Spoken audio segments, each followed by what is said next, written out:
Hello बच्चों, तो आज हम पढ़ेंगे 11th की केमिस्ट्री और हम बहुत सारे न्यूमेरिकल इस पे कर चुके हैं और अगला वीडियो भी न्यूमेरिकल का ही है। ठीक है, क्योंकि हर एक टाइप की न्यूमेरिकल होनी चाहिए। ठीक है, तो अगला वीडियो भी हम ये न्यूमेरिकल ही करेंगे इसमें भी। ठीक है, तो पहले न्यूमेरिकल लिख लेते हैं। उम्मीद करते हैं सब ठीक होंगे। तो पहले न्यूमेरिकल लिखो। न्यूमेरिकल लिख लो। लिखो ग्लूकोज की क्वेश्चन नंबर 1। हम 2 क्वेश्चन और पहले भी सॉल्व कर चुके हैं। ठीक है, अब हम क्वेश्चन नंबर 1 यहाँ से शुरू करते हैं। लिखो ग्लूकोज के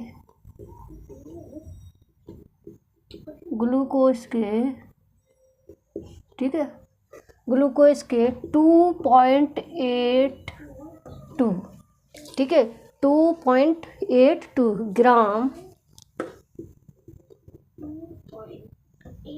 ग्राम को कितने 30 ग्राम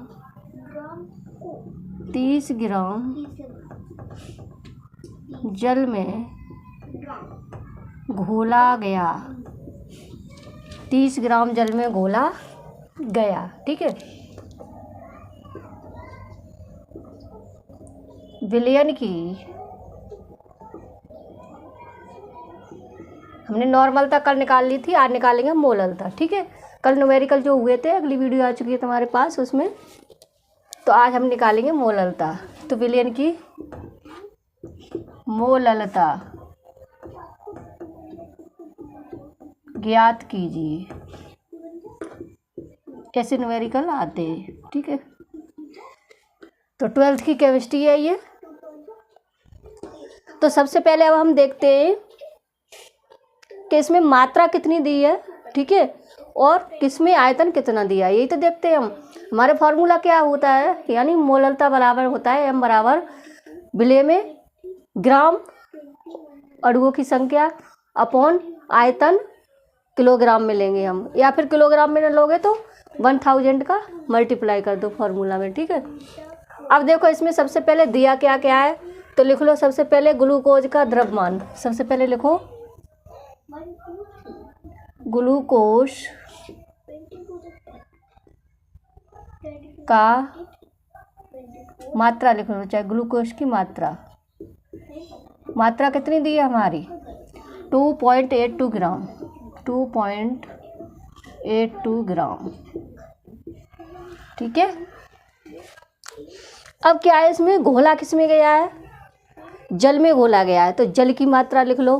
ठीक है, ये हमारा आयतन हो जाएगा, जल क्या हो जाएगा आयतन, तो जल की मात्रा, जल का द्रव्यमान लिख लो, चाहे जल का द्रव्यमान या मात्रा भी लिख सकते हैं इसको। ठीक है, जल का द्रव्यमान कितना दिया है हमारा 30 ग्राम। ठीक है, अब हमने ये दोनों चीज़ें निकालनी। अब हम निकालेंगे क्या निकालेंगे, पहले हम निकालेंगे ग्लूकोज के मोलों की संख्या। किसके, ग्लूकोज को मोलों की संख्या। तो मोलों की संख्या हम कैसे निकालते हैं, तो मोलों की संख्या निकालने के लिए सबसे पहले हमें मोलर मास पता होना चाहिए, यानी अणुभार पता होना चाहिए। तो पहले निकालते हैं हम ग्लूकोज का अणुभार। तो सवाल के निकालने के लिए पहले लिखो ग्लूकोज का अणुभार। अब ग्लूकोज का फार्मूला क्या होता है हम वो लिख ले रहे हैं। ठीक है, फार्मूला होता है हमारा C6H12O6।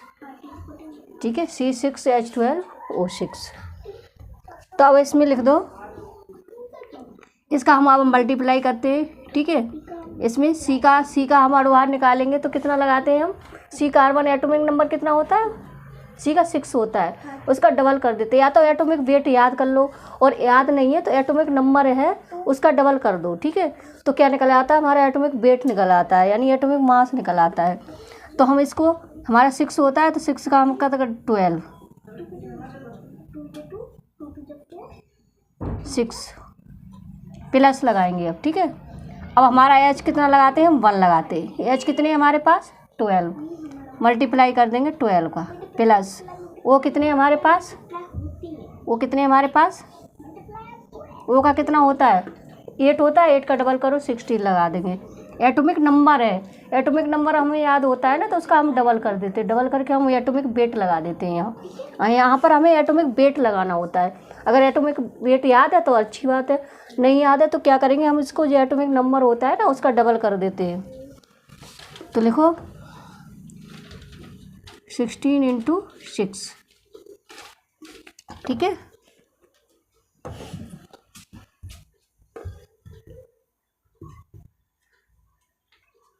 अब इसका कर दो प्लस,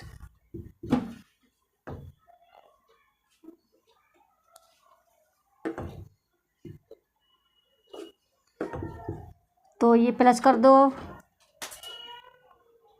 तो ये हमारा आ जाएगा 180। कितना आ जाएगा? 180। तो ये हमारा आ गया क्या? अड़वार आ गया। अब ये क्या आ गया? हमारा अड़वार आ गया, ठीक है।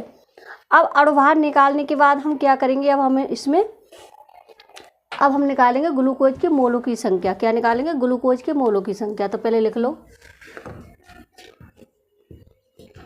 ग्लूकोज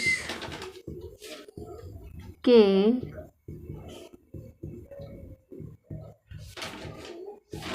मोलों की संख्या। इंग्लिश वाले लिख सकते हैं नंबर ऑफ मोल्स,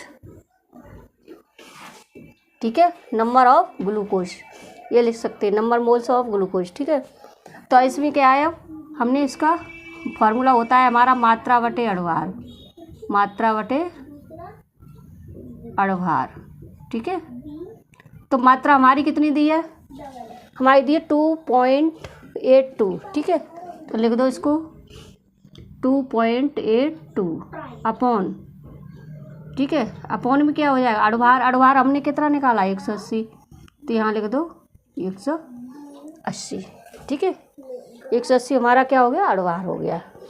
अब हमने इतना ये कैलकुलेट कर लिया। पहले हम निकालने के लिए सबसे पहले क्या करते हैं कि पहले देखते हैं हमने दिया क्या है। तो ग्लूकोज की क्या दी थी? मात्रा दी थी, ठीक है। और इसको किस में घोला गया था? जल में घोला गया। जो घोला जाता है जिसमें वो होता है हमारा सॉल्वेंट, ठीक है। वो हम आयतन मानते हैं। क्या मानते हैं उसको? आयतन यानी वॉल्यूम मानते हैं। तो ये क्या है हमारा? जल का द्रव्यमान 30 ग्राम, ठीक है। अब क्या है, ग्लूकोज का हमें जो मोलों की संख्या निकालते हैं, तो ग्लूकोज का पहले हमें क्या निकालना पड़ता है? मोलर मास निकालना पड़ता है, ठीक है। तो सबसे पहले हमने क्या किया? इसका मोलर मास निकाला, ठीक है। अब मोलर मास निकालने के बाद हम अब हम निकालेंगे इसकी मोलरता। क्या निकालेंगे? मोलरता। तो m बराबर लिखो, m बराबर हमारा फॉर्मूला क्या होता है? फॉर्मूला होता है हमारा, यानी m बराबर हो जाएगा। अब ये मोलों की संख्या निकल के आई है ना, तो ग्लूकोज के मोल, ठीक है। तो लिख दो, यहाँ से लिखते हैं m बराबर ग्लूकोज के मोलों की संख्या अपॉन ग्लूकोज के मोलों की संख्या, ठीक है। अपॉन में क्या हो जाएगा? अपॉन में हो जाएगा हमारा जल का द्रव्यमान। किसका द्रव्यमान? जल का द्रव्यमान, जल का द्रव्यमान, ठीक है, इंटू 1000। कितना? हम 1000 का मल्टीप्लाई कर देंगे तो ये हमारी आके निकल के आ जाती है, ठीक है। अब देखो इसमें जब हम इसको लगाएंगे तो हमारी कितनी दिया है? ये हमारी मोलों की संख्या कितनी निकल के आई? 2.828, ठीक है। तो मोलों की संख्या निकालो, लगाओगे तो क्या हो जाएगा? 2.828 बटे में ये नीचे आ जाएगा, ठीक है। अब क्या दिया है हमारा? जल का द्रव्यमान कितना दिया है? 30 ग्राम। तो 30 ग्राम लगा दो इंटू 1000, ठीक है। तो ये हमारा क्या हो जाएगा? m बराबर 2.82 इंटू 1000 अपॉन 180 इंटू 30, ठीक है। अब क्या होगा इसमें? हम इसको ऐसे यहाँ से पॉइंट हटाएंगे तो ये डबल है, दो संख्या है तो इसका डबल 0 बढ़ा लेंगे, ठीक है। तो 1 से 1, 2 से 2, 3 से 3, ये कैंसिल हो जाएंगे, ठीक है। अब हमारा कितना बचा? हमारा बचा, यहाँ लिखते हैं अब हमारा बचा 282, ठीक है। m बराबर लिखेंगे, m बराबर 8 282, ठीक है 282 आया। अब बटे में कितना रह गया हमारा, बटे में रह गया हमारा 180 × 3, ठीक है, यानी ये 0 से 0 ये कैंसिल हो गए सारे, ठीक है। अब ये कट जाएगा, 2 से कट जाएगा, देखो 2 बन जा 2, 2 2 जा 2 4 जा 8, ठीक है, और 2 बन जा 2। अब ये यहाँ पर कट जाएगा, फिर 2 से 9 बार कट जाएगा, 0 आ जाएगा, ठीक है। अब क्या हो गया हमारा m बराबर कितना आ गया, अब 141 अपॉन कितना, ये कट गया तो कितना आया, कट के हमारी संख्या आई 90 × 3, ठीक है 90 × 3 आ गया 90 कट के। अब देखो m बराबर, अब क्या करेंगे हम पहले इसका मल्टीप्लाई कर लेते हैं, ठीक है, तो हो जाएगा 141 अपॉन यानी 9 3 जा 27 और ये 0 आ जाएगा, तो इतना हो गया हमारा, ठीक है। अब क्या है, ये संख्या छोटी और ये संख्या कैसी है, बड़ी है, तो ये क्या होगा, आपस में डिवाइड नहीं होंगे अब, ठीक है। तो हम क्या करेंगे, भाग नहीं जा रहा तो बिंदी लगा लेंगे, दशमलव लगाएंगे, 0 बढ़ा लेंगे यहाँ, ठीक है। अब 0 बढ़ा के ये कितना हो गया हमारा 1410। अब यहाँ डिवाइड करते हैं हम 200, चलो डिवाइड इधर करते हैं, ठीक है, डिवाइड कहाँ करें, चलो इधर करते हैं डिवाइड, हाँ ठीक है। कितना है हमारा 1410, इसको डिवाइड करो कितने से, 270 से, ठीक है। डिवाइड करेंगे तो कितने बार, ये जाएगा 5 बार 2 पहले, ठीक है। हमने 0 लगा के पॉइंट तो पहले ही लगा लिया है, ठीक है, और ये 0 बढ़ा लिया था यहाँ पर, इसलिए हमने ये पॉइंट लगा लिया था। अब क्या है, हम इसको करेंगे तो ये हो जाएगा पहला 0, ठीक है, फिर 5 का यहाँ करेंगे तो कितना हो जाएगा, यानी 7 में 35 के कितने हो जाएगा, 5 हो जाएंगे। अब हमारा रह कितना गया, 3 बचा, ठीक है। फिर 5 दूनी 10 और 10 और 3 13 हो जाएंगे यहाँ, ठीक है। ये तो अब ये हो गया। अब यहाँ से ये जाएगी ना, यहाँ से हम कैरी लेंगे यानी दाई लेंगे, तो यहाँ 11 में से 6 जाएंगे तो कितना बचेगा हमारा, 6 बचेगा, ठीक है। अब यहाँ ये 12 है, ये कट जाएगा हमारा 13। अब क्या हो जाएगा हमारा, अब फिर नहीं भाग जाएगा तो फिर 0 बढ़ा लेंगे हम, तो ये लगभग जाएगा फिर 2 बार, कितने बार जाएगा, 2 बार, ठीक है। तो ये हमारा आ जाएगा 5 2, ठीक है। ये हमारा आंसर आ गया इसका, ये क्या आ गई हमारी मोलरता, ये हमारा आंसर आ गया, ठीक है। तो क्या है इसमें, सबसे पहले देखो कि जो हम मोलरता तो हम कल निकाल चुके, एक वीडियो आ चुकी है उसमें हम मोलरता निकाल चुके, ठीक है। अब आती है हमारी मोलरता। तो मोलरता में क्या करेंगे, हम ग्लूकोज के जितने भी ग्राम दिए हुए हैं उनको हम ले लेंगे, ठीक है। कितना दिया है, हमारी ग्लूकोज की मात्रा कितनी दी है वो हमने लिख ली। फिर हमारी जल की मात्रा कितनी दी है, वो 30 ग्राम। किसमें घोला गया, जिसको घोला जाता है वो विलेय होता है, जिसमें घोला जाता है वो विलायक होता है। तो विलायक को हम आयतन मानते हैं यानी वॉल्यूम मानते हैं, ठीक है। तो यहाँ पर तुम फॉर्मूले में आयतन भी लिख सकते हो, किसका, जल का आयतन। यहाँ पर कैसे, जल का आयतन भी लिख सकते हैं हम, जल का आयतन या विलयन का आयतन, ठीक है, ऐसे भी लिख सकते हो उसको, यहाँ या करके ये फॉर्मूले में ये भी लिख सकते हैं हम, ठीक है। तो क्या इसमें है, ये जल का द्रव्यमान 30, उसके बाद ग्लूकोज का हम जैसे हम मोलों की संख्या निकालते हैं, तो मोलों की संख्या निकालने से पहले हम उसका मोलर मास निकालते हैं। तो हमने C6 यानी C6H12O6 यानी C का कितना होता है हमारा 6 होता है, 6 का हम डबल कर देते हैं 12 हो जाता है। फिर हमारे पास C है कितने 6 है, तो मल्टीप्लाई कर दिया हमने 6 का, प्लस लगाते हैं हम प्लस। फिर हाइड्रोजन के निकालेंगे, हाइड्रोजन का हमेशा 1 लगाते हैं। हाइड्रोजन कितने हमारे पास 12 में, ठीक है। तो 12 का मल्टीप्लाई फिर 6, ठीक है। फिर 6 का यानी O का कितना होता है हमारा 8 होता है, एटॉमिक नंबर होता है बेटा ये 8, लेकिन हमें एटॉमिक मास लगाना होता है। तो मास के लिए हम क्या करते हैं, उसको डबल कर देते हैं, 8 का कितना कर देंगे हम 60, तो ये 6, ठीक है।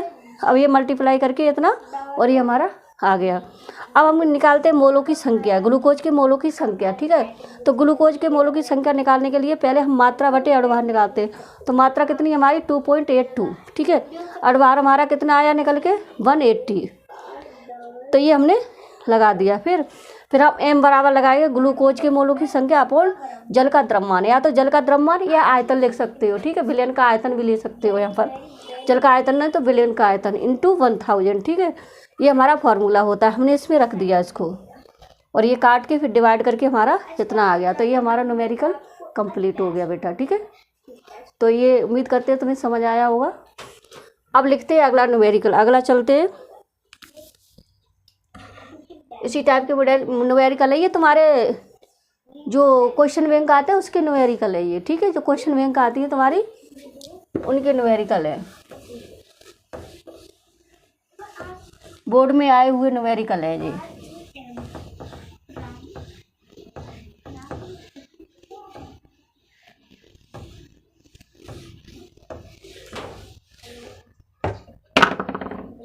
अब देखो अगला लिखो क्वेश्चन नंबर 2,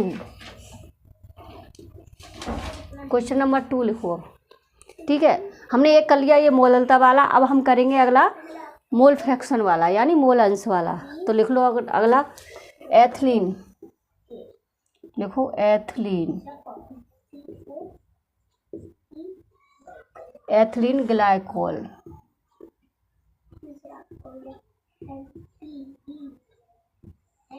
एथिलीन ग्लाइकोल, ठीक है। एथिलीन ग्लाइकोल के मोल अंश, मोल अंश या मोल प्रभाज,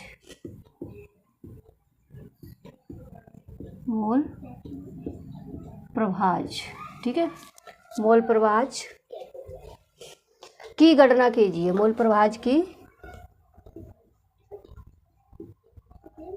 गणना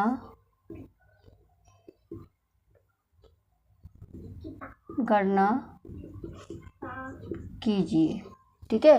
क्या करिए, मोल प्रभाज की गणना कीजिए, ठीक है। अब एथिलीन दिया कितना है, आगे लिख दो, एथिलीन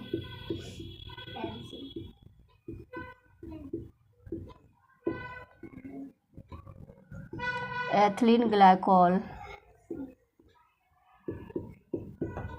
की मात्रा, एथिलीन ग्लाइकोल की मात्रा 20% है, कितनी है हमारी 20%, ठीक है।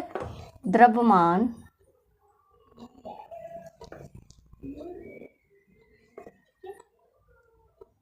20% द्रव्यमान उपस्थित है,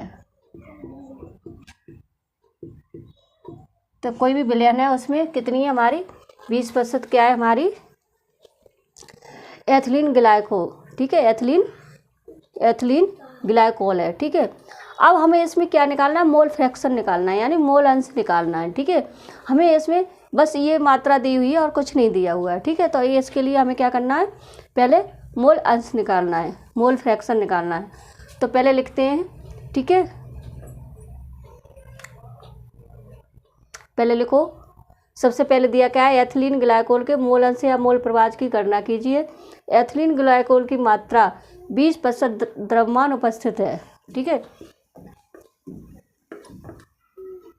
20% द्रव्यमान कितना पाया जा रहा है 20% है, किसका है ये, ठीक है। तो आप लिख लो सबसे पहले कि जलीय विलयन में, विलयन कैसा है जलीय है, ठीक है, ग्लाइकोल की मात्रा जलीय विलयन में, यहाँ लिख दो आगे,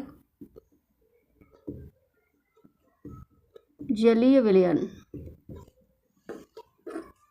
में, जलीय विलयन में कितनी है 20% उपस्थित है, कितनी 20% द्रव्यमान उपस्थित है, ठीक है। ऐसे कर लो न्यूमेरिकल पूरा। अब क्या है हमारा जलीय विलयन में क्या क्या दिया है हमारा, ठीक है। अब जलीय विलयन में देखो सबसे पहले क्या दिया है हमारा, पहले निकाल देते हैं हम एथिलीन ग्लाइकोल की मात्रा, ठीक है। लिखो यहाँ से लिखते हैं हम जलीय विलयन में, जलीय विलयन में एथिलीन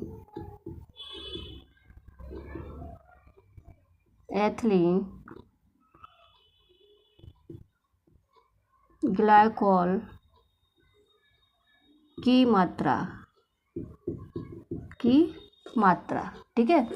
तो मात्रा कितनी है हमारी 20%, तो कितनी हो गई 20, कितनी हो गई 20 हो गई, ठीक है। अब जलीय विलयन कितना है, ठीक है। अब जलीय विलयन में जल की मात्रा,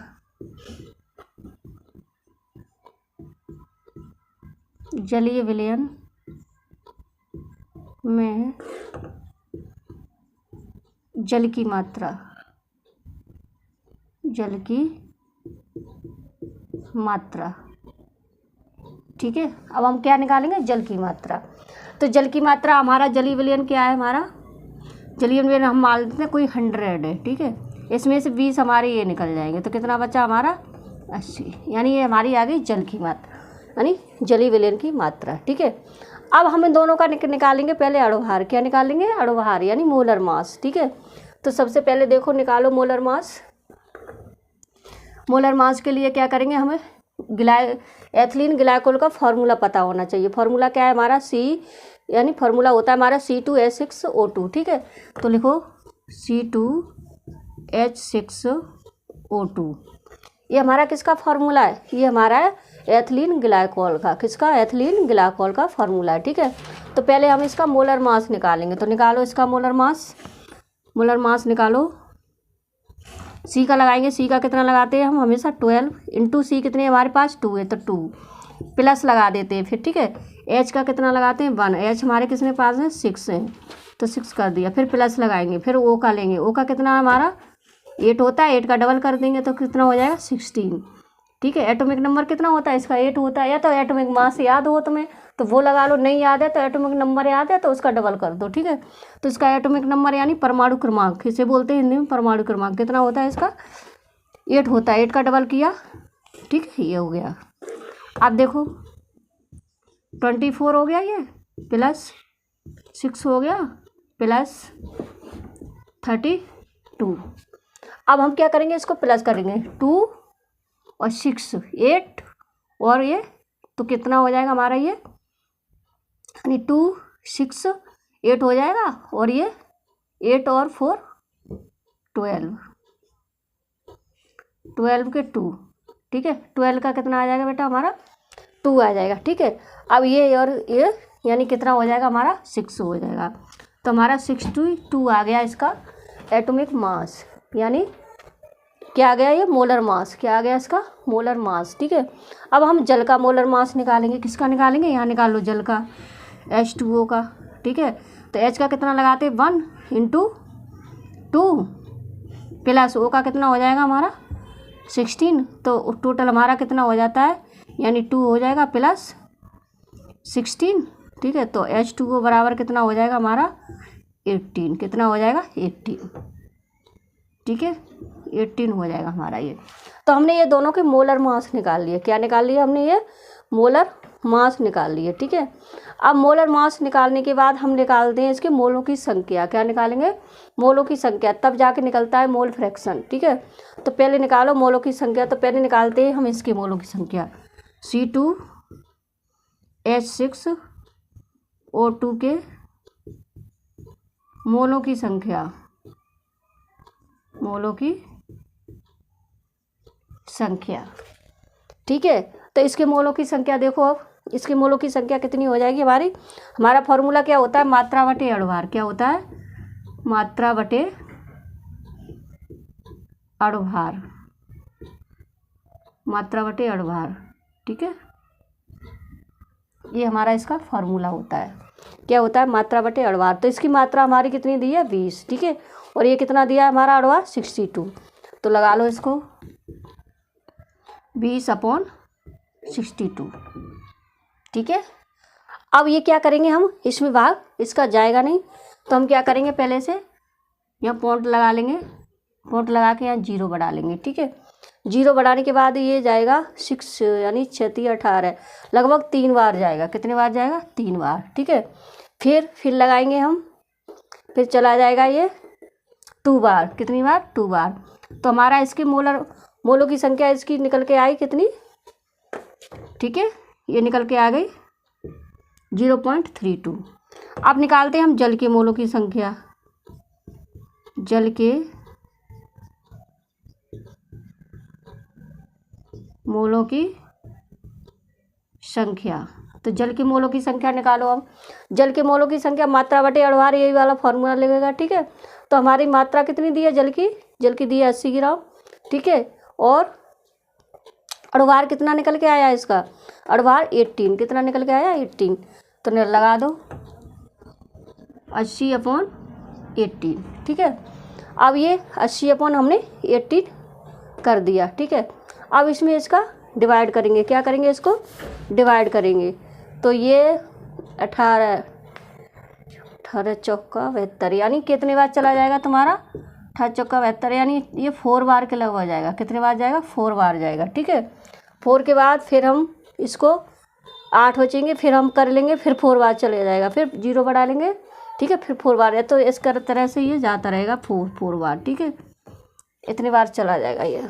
अब ये हम क्या निकल आए, हमारे जल के मोलों की संख्या निकल आई। कितनी, जल के मोलों की संख्या निकल आई। ठीक है, क्योंकि 18 का टेबल 4 बार पढ़ोगे तो ठीक है 72, तो 72 से ये क्या बचेंगे, 8 बचेंगे, फिर 0 बनाओगे तो फिर 4, फिर 0 बढ़ाओगे फिर 4, इस तरह से ये निकल आएगा। ठीक है, एक बार डिवाइड करके देख लेना।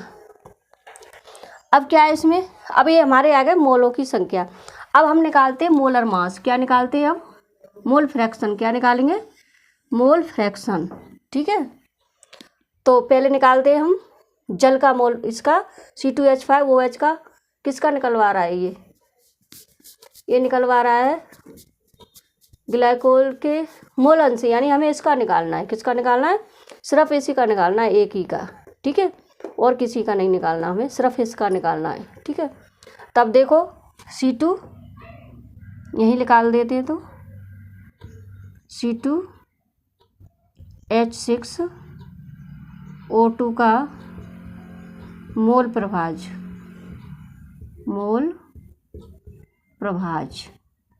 ठीक है, अब इसका निकाल देंगे हम मोल प्रभाज। ठीक है, तो अब देखो इसके मोल प्रभाज के लिए हम सबसे पहले क्या करेंगे कि इसकी जो मोलों की संख्या आई है वो बटे, मोल प्रभाज का हमारा फॉर्मूला क्या होता है, बिलियन में उपस्थित एक घटक के मोलों की संख्या बटे बिलियन में कुल मोलों की संख्या। ठीक है, बटे में क्या होता है, बिलियन में जो भी मोल होते हैं उनके दोनों की संख्या। ठीक है, तो ये हमारी आती है। तो इसको क्या करते हैं हम फिर, अब देखो इसमें सबसे पहले क्या करेंगे कि हमने इसका निकालना है, तो इसको हम ऊपर रखेंगे। किसके, इसके मोलों की संख्या को हम ऊपर रखेंगे, और जल के कितने आए, ये निकल के आए, तो हम पहले इसके निकालेंगे, तो इसके ऊपर रखेंगे 32 रख लिया। ठीक है, अपॉन बिलियन में उपस्थित कुल मोलों की संख्या। कुल मोल कितने हैं हमारे, ये दोनों प्लस कर देंगे, तो 0.32 प्लस 4.44। ठीक है, ये हो गया हमारा। अब देखो इधर देखते हैं हम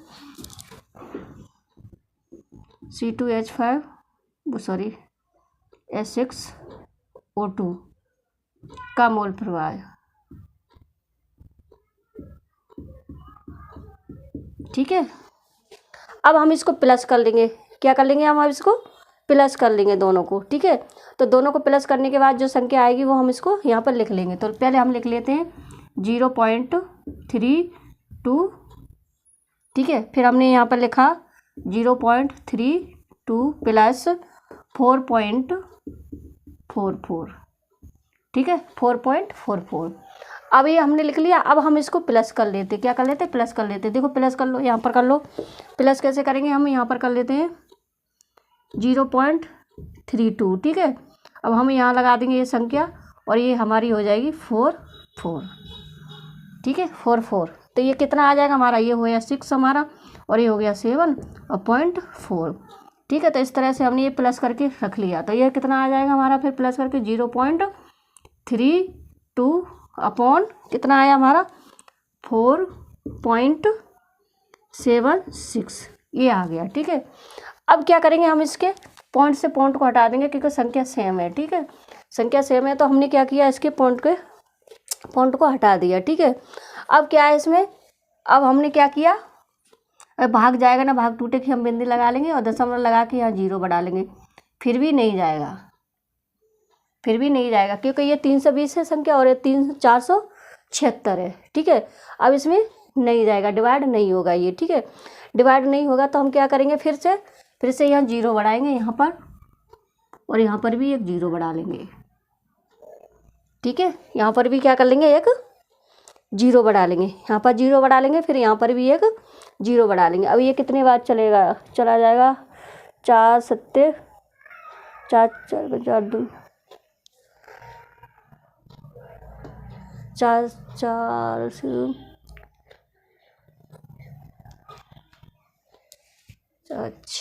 24, यानी 6 बार चला जाएगा लगभग। कितने बार चला जाएगा, 6 बार। ठीक है, तो ये हमारा कितना आ जाएगा, फिर ये जाएगा हमारा 6 बार। ठीक है, यहाँ पर लिखेंगे हम 6 बार, कहाँ, यहाँ, ये हमारा लिखा हुआ है पहले से। 6 बार के बाद फिर ये जाएगा, डिवाइड करके देखना तुम लोग फिर। ठीक है, 6 बार के बाद ये फिर बचेगा हमारा, उसमें ये चला जाएगा 6 ही फिर जाएगा। ठीक है, तो 6 का मतलब होता है हम यहाँ पर 7 लिख सकते हैं। कितना लिख सकते हैं, 7 लिख सकते हैं। तो ये हमारा आ गया इसका मोल फ्रैक्शन, किसका, एथिलीन ग्लाइकोल का। किसका, एथिलीन ग्लाइकोल का। ठीक है, तो एथिलीन ग्लाइकोल का मोल फ्रैक्शन निकालने के लिए हमने सबसे पहले क्या किया कि जलीय विलयन में जिसकी मात्रा दी थी 20%, तो हमने वो 20 लिख ली। उसके बाद जलीय विलयन में जल की मात्रा निकाली, तो विलयन हमारा कितना, कोई 100 ग्राम होगा। ठीक है, तभी तो ये हमने 100 ये ले लिया, तो 100 माइनस 20 यानी 80। जल हमारा कितना आ गया, 80 आ गया, और मात्रा इसकी कितनी आ गई, 20 आ गई। ठीक है, अब हमने क्या किया, सबसे पहले इसका मोलर मास निकाला। मोलर मास निकालने के बाद फिर हम निकालते हैं मोलों की संख्या। ठीक है, मोलों की संख्या बार निकालने के बाद फिर हम निकालते हैं जल के मोलों की संख्या। दोनों के मोलों की संख्या निकालने के बाद फिर हमारा मोल फ्रैक्शन। मोल फ्रैक्शन का हमारा फॉर्मूला होता है कि विलयन में उपस्थित एक घटक के मोलों की संख्या बटे विलयन में कुल घटकों के मोलों की संख्या। ठीक है, जितने भी घटक उसमें प्रेजेंट हों उनको सबको प्लस कर देते हैं। तो इसमें कौन से 2 घटक है हमारे, तो एक ये है जल और एक है हमारा एथिलीन। ठीक है, तो इन दोनों के मोलों की संख्या हमने प्लस करके यहाँ डिवाइड की। इस तरह से हमें ये आंसर आ गया हमारा। उम्मीद करते हैं तुम्हें ये समझ आएगा होगा। ठीक है, तो ये हमारा